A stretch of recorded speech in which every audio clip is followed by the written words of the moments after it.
Bienvenidos a Historias de Terror. Para mí es un gusto poder saludarlos una vez más y llevar hasta ustedes una historia. Mi nombre es José Llamas y te presento la verdadera historia del Charro Negro. ¿Conoce la historia del Charro Negro? Es un jinete que transita las zonas rurales de México en busca de que alguien tome su lugar en el infierno. La leyenda del Charro Negro cuenta la historia de un aspecto que alguna vez fue un hombre y que por su interminable ambición fue condenado a sufrir los tormentos del infierno y a ser cobrador de quienes, como él, tienen deudas pendientes con el diablo. Pero la verdadera leyenda del Charro Negro comienza así. Cuando el sol comienza a esconderse y las gallinas trepan a los árboles para dormirse, las madres meten a sus hijos, las puertas de las casas son atrancadas y los viajeros apresuran el paso mientras van rezando. Nadie quiere encontrarse con el Charro Negro. Se trata de un ente que recibe el nombre de su vestimenta. Siempre que se aparece, porta un elegante ajuar de charro negro, con detalles de oro y plata. Se le puede ver montado sobre su caballo, un gran animal cuyos ojos son dos bolas de fuego, que parecen hurgar en el alma de la víctima. Los citadinos tenemos suerte, pues el Charro Negro solo acecha en las lejanías de la urbe. Se presenta a quien viaja solo. Dicen que porque los solitarios son una presa fácil, o quizás sea por el miedo que sienten, y que a veces eso los incita a tomar malas decisiones. Pero ¿sabías que aquel espectro alguna vez perteneció al mundo de los vivos? La leyenda cuenta que se trató de un hombre traicionado por su ambición y su avaricia. Se dice que el Charro Negro provenía de una familia humilde. Sus padres, aunque lo amaban, nunca pudieron cumplirle todos sus caprichos. Al charro siempre le gustó ir bien vestido. A veces incluso no comía durante días para ahorrarse unos pesos, y con eso juntaba para poderse completar para un sombrero bueno. Sin embargo, estaba cansado de su inagotable pobreza. Por más que trabajaba, el dinero nunca le alcanzaba, y tenía que andar todo el día con las manos llenas de tierra. Tiempo después murieron sus padres. Al quedar solo, la miseria del Charro Negro aumentó considerablemente, por lo que tomó una decisión que cambiaría su vida. Invocó al diablo para pedirle riqueza. No se sabe cómo lo consiguió, pero finalmente Lucifer se le apareció. Aquella entidad supo leer los ojos y el espíritu del hombre que lo había llamado. Así que inmediatamente le ofreció cantidades de dinero que ni siquiera en 2 vidas podría gastarse. Lo único que le pedía a cambio era su alma. El charro en ese entonces era altivo y valiente, así que la estrella de la mañana nunca había logrado asustarlo, y aceptó. Pasó el tiempo y poco a poco la juventud del charro comenzó a despedirse. De repente se dio cuenta de que estaba cansado de gastar su riqueza en mujeres, apuestas, vino y costosos trajes. A la par, la sensación de soledad le oprimía el pecho y apenas lo dejaba respirar. Nadie lo quería por lo que era. Todas las personas que estaban cerca de él era por sus riquezas que él poseía. Pero el tiempo no perdona, y el diablo mucho menos. Llegó el cobro de la deuda. El charro ya se había olvidado de aquel trato que lo maldijo. Por eso cuando se le apareció el diablo para recordarle que la hora del cobro estaba cerca, se asustó como nunca. El terror invadió a nuestro protagonista hasta el último rincón de sus entrañas, y recordó su deuda, y, por cobardía, comenzó a ocultarse. Mandó al personal de su hacienda a poner cruces por toda su propiedad y a construir una pequeña capilla. No obstante, el recuerdo de la deuda estaba pendiente. No lo dejaba dormir ni disfrutar de los pocos meses que le quedaban de vida. Así que en un arranque de miedo tomó a su mejor caballo, junto con una bolsa que contenía unas cuantas monedas de oro, y que él no se había gastado todavía. Emprendió el viaje durante la noche para que nadie lo viera huir. Sin embargo, el diablo se dio cuenta de que el charro faltaría a su palabra, así que se le volvió a aparecer frente a aquel jinete y su caballo, pero esta vez con el fin de llevárselo. Iba a esperar que muriera para cobrar aquella deuda, pero como te culpas cobardemente, te llevaré ahora mismo. Esas fueron las palabras del diablo. El charro no tuvo tiempo de responder. Cuando se dio cuenta, su caballo encabritado trató de patear al demonio, pero como era tarde, los brazos de su amo habían comenzado a secarse y su carne empezaba a desaparecer. Solo le quedaba el ajuar de charro encima de aquellos huesos blanquecinos. El diablo volvió a hablar. Veo que tu bestia te es fiel. Por eso ha de ser maldita igual que tú y condenada a acompañarte en tu viaje hacia el infierno. Aunque de vez en cuando quiero que hagas algo por mí. Cobrarle a mis deudores. Si haces bien tu trabajo, dejaré que el hombre acepte las bolsas con las monedas de oro que tú traes y tome tu lugar.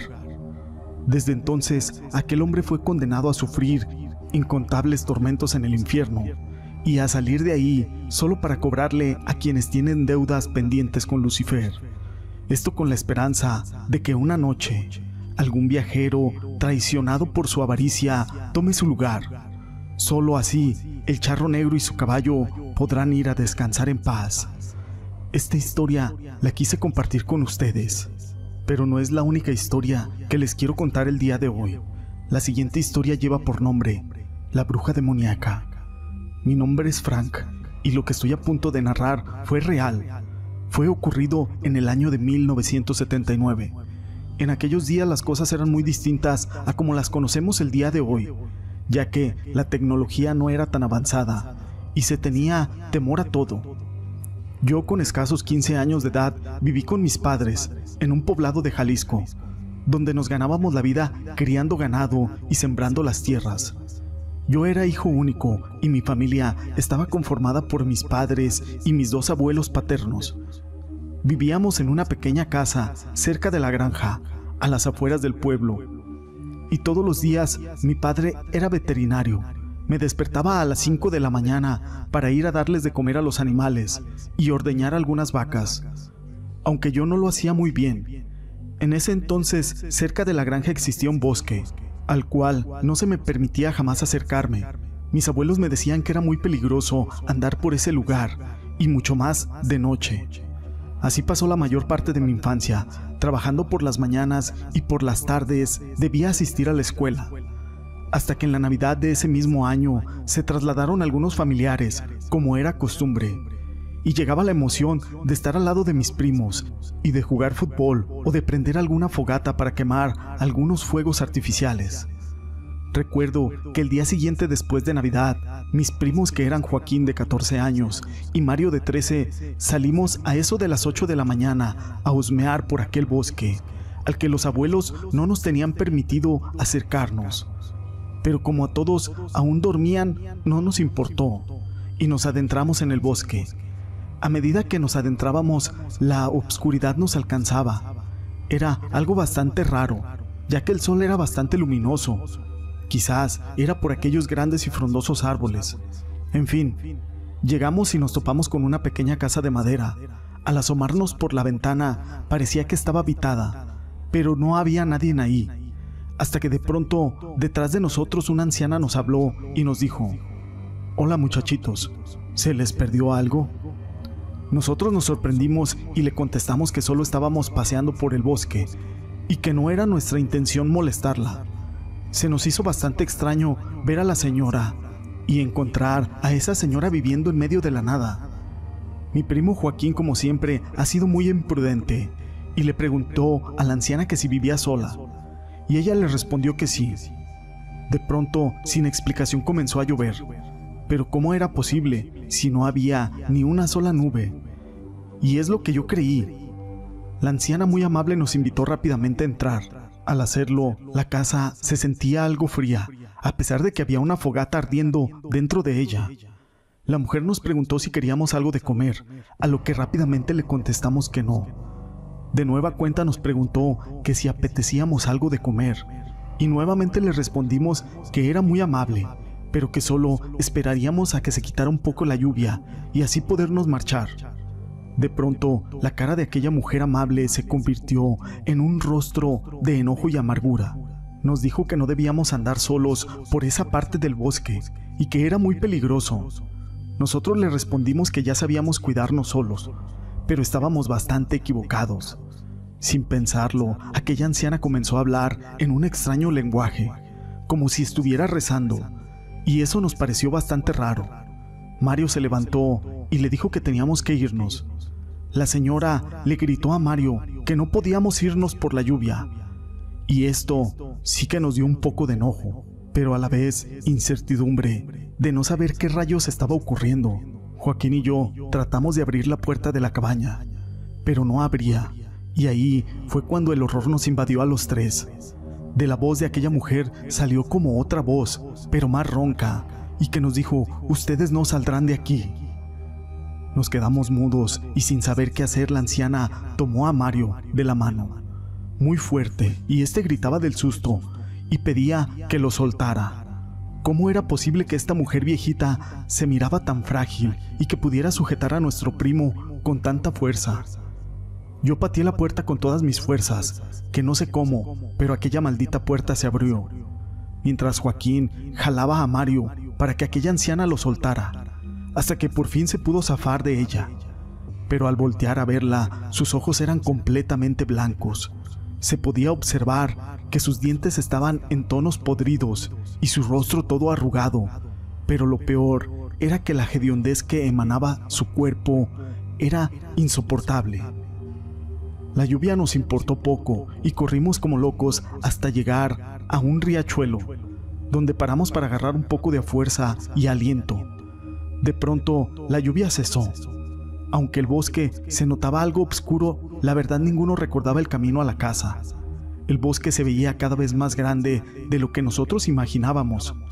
Para nuestra mala suerte, escuchamos un ruido en el alto de los árboles. Era el sonido de una lechuza o un graznido, no sé cómo describirlo, pero era algo horrible. La sangre se nos bajó hasta los pies. Joaquín se orinó encima y Mario se quedó petrificado. No lo podíamos creer. En lo alto del árbol estaba lo que parecía ser una especie de guajolote gigante, pero eso no era lo peor. Lo más increíble y espantoso era la cara de esa cosa. Era la misma cara de la anciana, pero más hórrida y llena de pelos. Cada que lo recuerdo me da bastante miedo. En fin, nuevamente nos echamos a correr lo más rápido que pudimos. Y les juro por Dios que no sé cómo, pero salimos del bosque y le agradecimos a Dios de habernos ayudado. Pero eso no termina aquí. Al salir de ese lugar maldito, el cielo estaba completamente oscuro y pudimos ver cómo en mi casa había muchas personas. Al llegar por fin a la casa de nuestros padres, estaban muy preocupados y molestos a la vez, ya que no sabían en dónde nos habíamos metido. Con la ayuda de algunos conocidos y policías nos estaban buscando. Creo que estuve castigado por bastante tiempo, pero le contamos lo que nos había sucedido a nuestra familia y cómo era improbable que oscureciera bastante rápido. Y lo que nos pareció haber sido 3 horas, en realidad fue todo el día. Eso es algo que no alcanzo a comprender. ¿Cómo es que sucedió?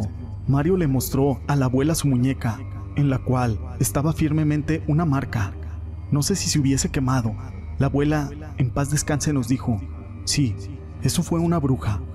Nos contó que hace mucho tiempo atrás, cuando ella era más joven, allí en el bosque decían que existía una mujer muy vieja y que vivía en una cabaña. Ella afirmó que era verdad, ya que la había visto merodear a lo lejos de la granja. Pero esta nunca se preocupó. Después de un tiempo se comenzaron a desaparecer una gran cantidad de niños, los cuales no estaban bautizados, y todas las personas se lo atribuían a esa anciana del bosque. Hasta que un día las familias, cansadas de esto, se armaron de valor y se internaron en el bosque. Lo único que hallaron fue una pequeña choza abandonada. Sin querer arriesgarse más, solo la incendiaron hasta dejarla hecha polvo. Después de esto, los niños dejaron de desaparecer, y desde ahí mucha gente mayor conocía la historia del bosque, y por esa razón es que no se nos tenía permitido andar por ese lugar. Al día siguiente nuestros padres decidieron que los acompañáramos para ir en busca de la anciana, pero al adentrarnos en aquel bosque recorrimos todo el lugar, que ciertamente no era tan grande, y en el cual no podíamos dar con aquella dichosa choza, mucho menos con la bruja. En fin, Al año de ese acontecimiento, mi abuela muere y mis padres deciden vender la granja, ya que mi padre encontró un excelente trabajo en la ciudad, en una empresa curando animales y ese tipo de cosas. Hasta el día de hoy no me había atrevido a regresar a ese pueblo, ni mucho menos a ese bosque. Muchas veces mi mente se llena de incertidumbre al volver a recordar aquel episodio tan hórrido y traumático, tanto de mi vida como de mis primos, con los que aún tengo contacto. Espero que les guste esta historia. Si les han gustado estas historias, déjenme su pulgar arriba. No olviden en compartir esta historia con sus amigos y gracias por ser parte de este canal.